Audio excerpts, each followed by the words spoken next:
The gathering has just kicked off a short while ago with Giorgia Meloni welcoming in all the different heads of state and government and the head of the European Commission, Ursula von der Leyen. They're now gathering round a meeting table, and pretty much top of the agenda will be climate change, but then it will be the wars in Gaza and also Ukraine. And as you rightly said, this summit is going to get a visit by the Ukrainian President Volodymyr Zelensky.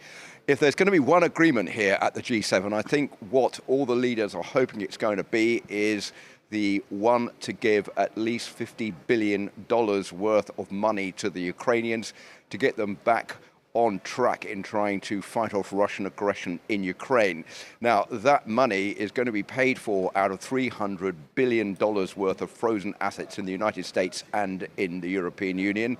There have been discussions before this summit began on how that is going to be worked out. There's still one or two little problems that need to be solved, but I think most of the delegates here are pretty optimistic that by the end of this summit, that's to say on Saturday, there will be a full agreement on handing over that money to Ukraine by the end of 2024. So I think if there's going to be one agreement that all the leaders are looking forward to, it is that one. And the other point about that is that it's also destined to try to show that there is unity amongst the world community in the face of this Russian aggression. And President Biden, before he arrived at the summit, was saying that Vladimir Putin is going to have to look forward to many more sanctions being placed on Russia, I think with an eye to the fact that this $50 billion that will be earmarked for Ukraine is going to boost the Ukrainian war effort in fighting off Russian aggression.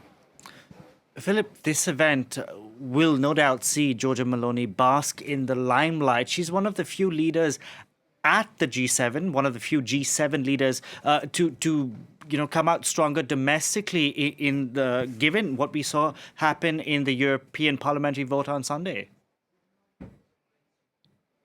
Well, if you look at how Giorgia Meloni has been behaving over the past hour, you can see she's having a field day. She was beaming with smiles, welcoming in all the world leaders, giggling with them, even taking selfies herself and almost dancing on the podium as they all came up and greeted her. And then they had a family photo of all the G7 leaders with Giorgia Meloni in the middle. So there's no doubt about the fact that she certainly has been galvanized by the increase in support for her brothers in Italy party during the European elections last weekend.